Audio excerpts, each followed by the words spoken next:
के हैं बुलेटिन का बाकायदा आगाज करेंगे और सबसे पहले आपको बताएं कि वजीर आला मोहसिन नकवी की जिन्ना इंस्टीट्यूट ऑफ कार्डियोलॉजी आमद। मोहसिन नकवी का जिन्ना इंस्टीट्यूट ऑफ कार्डियोलॉजी की जेर तामीर इमारत का दौरा। वजीर आला ने तामीराती कामों का जायजा लिया, मंसूबे की पेशरफ्त का मुशाहिदा किया। बेसमेंट के लेंटर की क्वालिटी को चेक किया। ग्राउंड फ्लोर के तामीराती कामों का भी मुआयना किया गया। वजीर आला मोहसिन नकवी का तामीराती काम मुकर्ररा मुद्दत में मुकम्मल करने का हुक्म। जिन्ना इंस्टीट्यूट ऑफ कार्डियोलॉजी फंक्शनल होने से PIC पर मरीजों का लोड कम हो जाएगा। मजीद वजीर आला की जानिब से क्या कहा गया इस दौरान, अली रामी हमारे साथ हैं, उनसे जान लेते हैं। जी अली रामी, अपडेट कीजिए। जी बिल्कुल, वज़ीर आला पंजाब ने जिन्ना इंस्टीट्यूट ऑफ कार्डियोलॉजी की ज़ेर तमीर इमारत का जो है वो दौरा किया और वज़ीर आला पंजाब ने तामीराती कामों का जो है वो जायजा लिया और तामीराती सरगर्मियों पर पेशरफ्त का मुशाहिदा किया। वज़ीर आला पंजाब मोहसिन नकवी ने बेसमेंट के लेंटर की क्वालिटी को चेक किया और ग्राउंड फ्लोर के तामीराती कामों का भी मुआयना जो है वो किया और वज़ीर आला पंजाब ने तामीराती काम जो है वो इस कार्डिक हॉस्पिटल का वो बर वक्त मुकम्मल करने की हदायत जो है वो जारी की और जिन्ना इंस्टीट्यूट ऑफ कार्डियोलॉजी में जो फंक्शन होने से क्योंकि PIC के मरीजों का लोड जो है वो कम होगा, तो इसमें वज़ीर आला पंजाब ने कहा कि लाहौर जैसे बड़े शहर में दिल के मरीजों के लिए एक नए अस्पताल की जरूरत बड़े अरसे से थी और जिन्ना इंस्टीट्यूट ऑफ कार्डियोलॉजी में 54 कनाल राजी पर यह हॉस्पिटल जो है वो बनाया जा रहा है। तो इसमें वज़ीर आला पंजाब को ब्रीफिंग दी कि 256 बिस्तरों पर यह हॉस्पिटल जो मुश्तमिल होगा और इसमें एक पार्किंग प्लाजा जो है वो भी बनाया जाएगा। ठीक है, बहुत शुक्रिया। अली रामी हमारे साथ थे, अपडेट कर रहे थे। आपको अपडेट करें, निगरान काबीना का 35वां इजलास आज होगा। इजलास में 52 एजेंडे ज़ेरे गौर आएंगे। पंजाब पुलिस में नई भर्तियों की मंजूरी दी जाएगी। मुख्तलिफ कंपनियों के बोर्ड ऑफ डायरेक्टर्स की तैनाती का भी फैसला किया जाएगा। मुख्तलिफ तरक्याती मनसूबों को बजट में शामिल करने की मंजूरी भी दी जाएगी, जबकि प्राइवेट हाउसिंग सोसाइटीज़ के कवानीन का एजेंडा ज़ेरे गौर होगा। इजलास में मसीही बरादरी के मैरिज लॉ पर भी अहम फैसला किया जाएगा। बोर्ड ऑफ रेवेन्यू ज़राअत के बेशतर एजेंडों की भी मंजूरी दी जाएगी।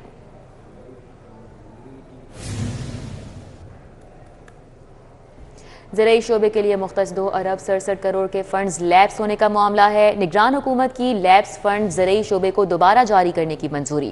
पंजाब सस्टेनेबल डेवलपमेंट प्रोग्राम के तहत फंड्स मुख्तस किए गए थे। मुख्तस शुदा फंड्स महकमा खजाना से जारी ना होने पर फंड्स लैप्स हो गए। महकमा ज़राअत की सदा पर फंड्स दोबारा जारी करने की मंजूरी दी गई। मजीद इस मामले पर तफसीलात अली रामे से जानेंगे। जी अली रामे।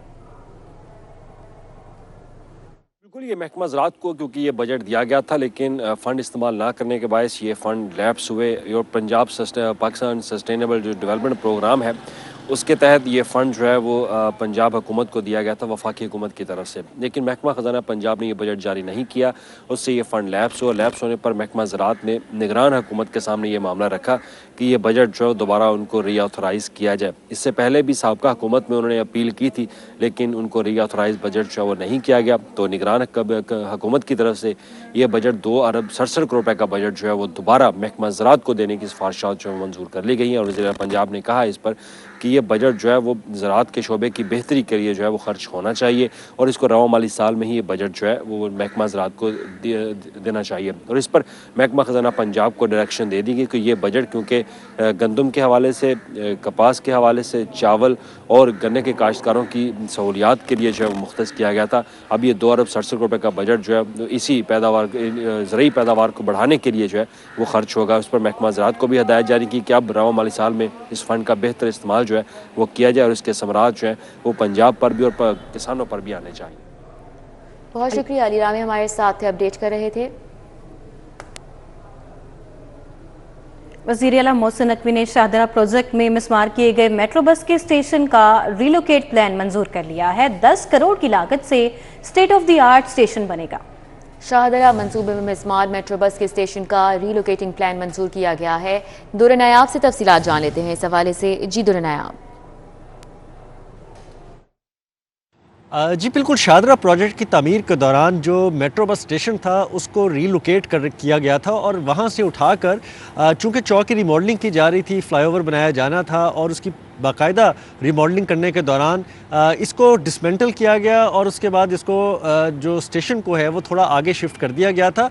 अब इसका जो LD की जानिब से रीलोकेशन का प्लान था वो भेजा गया था जिसको वज़ीर आला ने मंजूरी दे दी है और रीलोकेशन प्लान में नया स्टेट ऑफ द आर्ट जो स्ट्रीट स्ट्रक्चर पर मेट्रो बस स्टेशन बनाया जाएगा और ये बड़ा स्मार्ट स्टेशन होगा, जिसके 2 से 3 प्लान पेश किए गए थे, लेकिन सबसे कम खर्च वाला, जिसमें 10 करोड़ से ज़्यादा लागत आती है, उस खर्च को पास किया गया है। और उसमें जो उसकी जो एंट्रेंस है, एग्ज़िट है, बहुत खूबसूरत होगी, दीदा ज़ेब डिज़ाइन होगा और मेट्रो बस स्टेशन के अंदर आने जाने के अलावा लोगों के रुकने का भी मुनासिब इंतज़ाम किया जाएगा।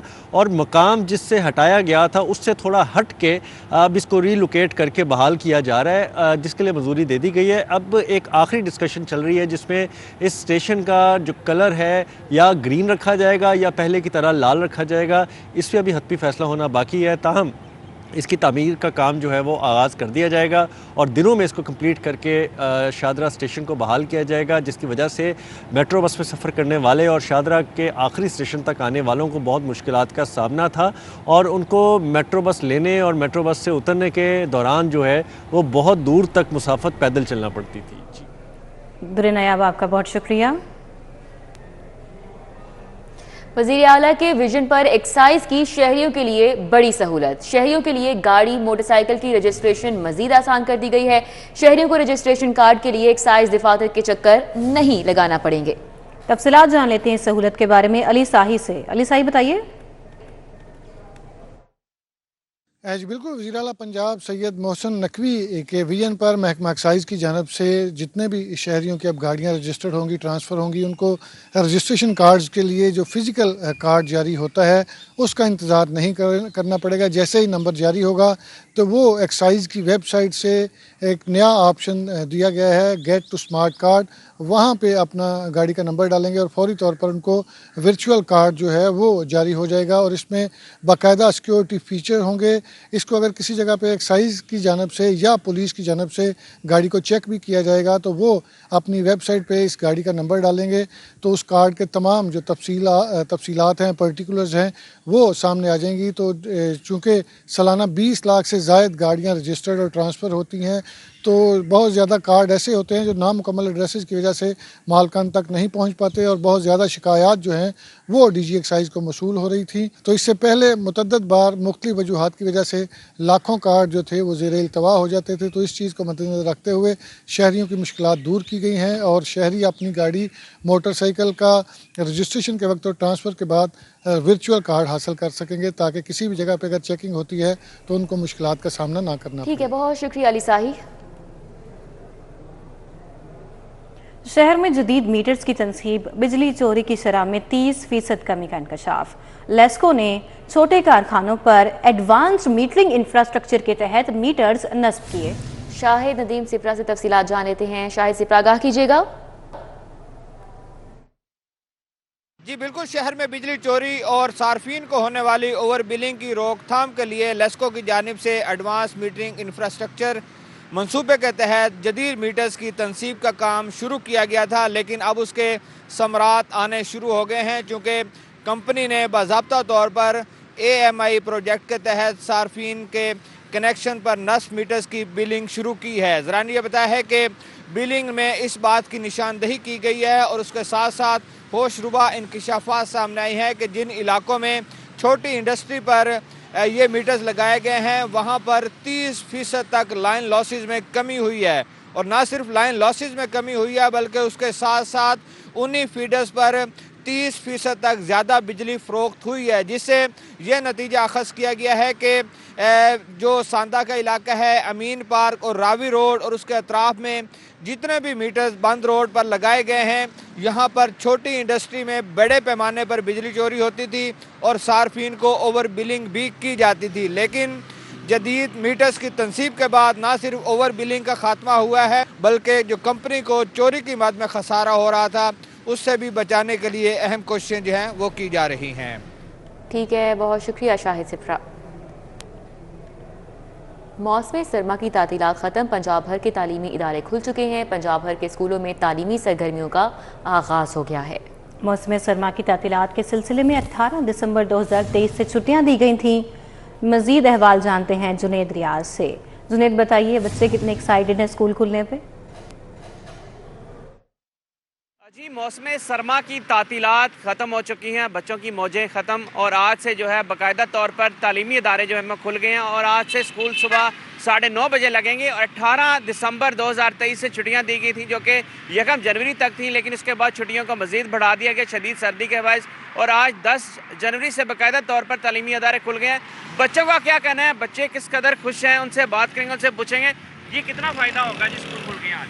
वैसे बहुत फ़ायदा होगा, बोर्ड के पेपर करीब आ रहे हैं, मार्च तक में आएंगे, तो ऊपर से तैयारी भी हमारी थोड़ी कम थी। जैसे स्कूल आएंगे टीचरों की नुमाइंदगी में हम अच्छी तैयारी कर लेंगे हैं, और साथ ही साथ हमारे नंबर भी अच्छे आ जाएंगे। और ऊपर से हम रोज़ सुबह जो 9-9, 10-10 बजे उठते हैं, हमारी रूटीन बहुत ख़राब हुई थी। स्कूल खुलने की वजह से हमारी रूटीन भी थोड़ी सेट हो जाएगी और पेपरों की तैयारी भी बेस्ट हो जाएगी। जी आपने बात सुनी, बच्चों का कहना था कि उनकी रूटीन ख़राब हो चुकी है और अब स्कूल खुल गए हैं क्योंकि दोबारा से अब बाकायदगी से वो स्कूल आएंगे और अपनी टीचर्स की रहनुमाई में वो अपना सबक याद कर सकेंगे और बोर्ड के पेपरों की तैयारी कर सकेंगे। उनका कहना था कि बहुत शुक्रिया जुनेद रियाज हमारे साथ थे, अपडेट कर रहे थे।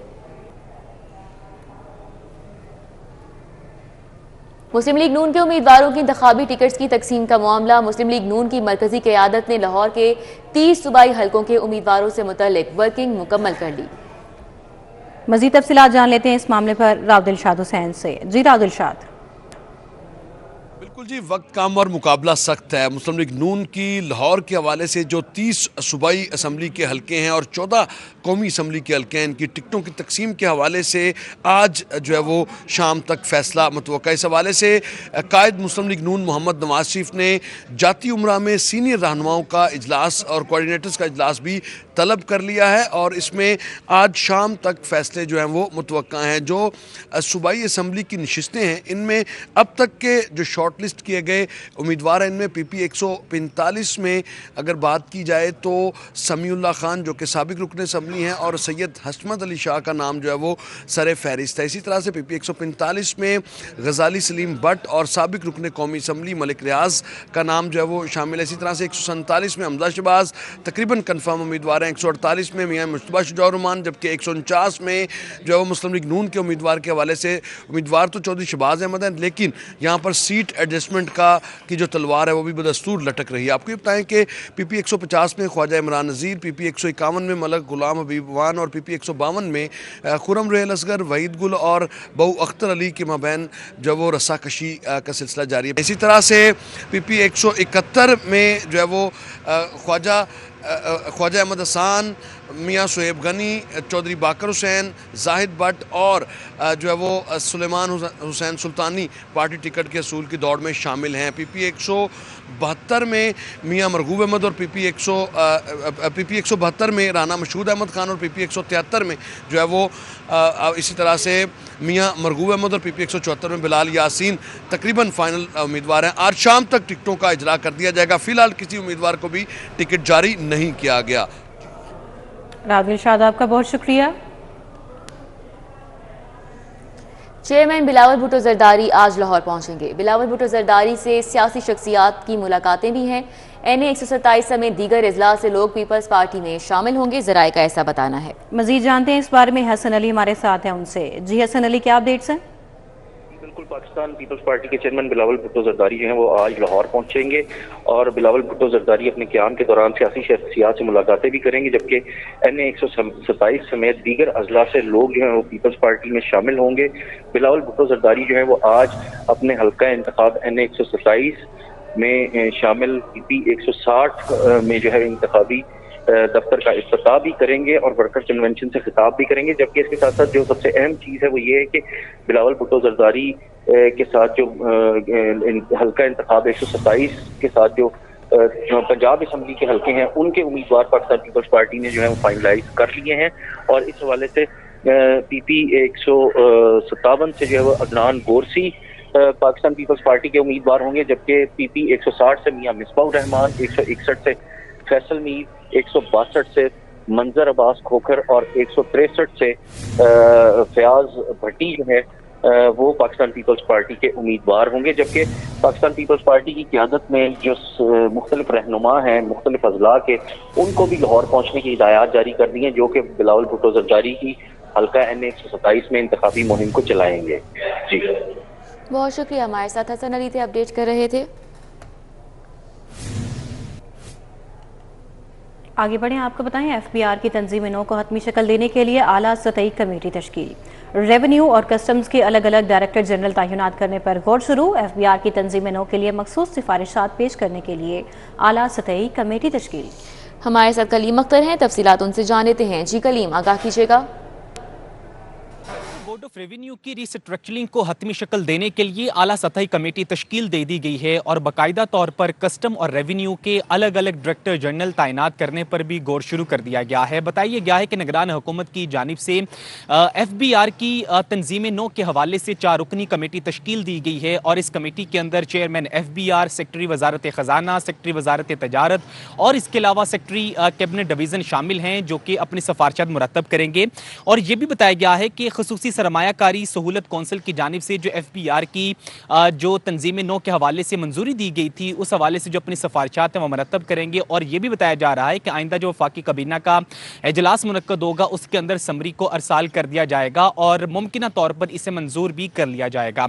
ये भी मजीद बताया गया है कि अब जो ग्रेड 22 के अफसर हैं वो कस्टम और रेवेन्यू के अंदर अलग अलग डायरेक्टर जनरल के तौर पर तैनात किए जाएंगे, जो कि डीजी रेवेन्यू है वो इनकम टैक्स और सेल्स टैक्स के मामला देखेगा, जबकि इसके अलावा जो कस्टम के अंदर डायरेक्टर जनरल तैनात किया जाएगा वो फेडरल एक्साइज ड्यूटी और इसके अलावा कस्टम के दीगर जो मामलात है वो देखेगा। जबकि इन सारी चीज़ों को मद्देनजर रखते हुए अब बाकायदा तौर पर निगरान हुकूमत की जानिब से आला सतही कमेटी तश्कील दी है जो कि 4 रुकनी है, वो अपनी सिफारिशात मुरतब करेगी और बाकायदा तौर पर जो समरी है वो आइंदा वफाकी काबीना का जो इजलास मुनक्कद होगा उसके अंदर दी जाएगी। कलीम अख्तर, आपका बहुत शुक्रिया।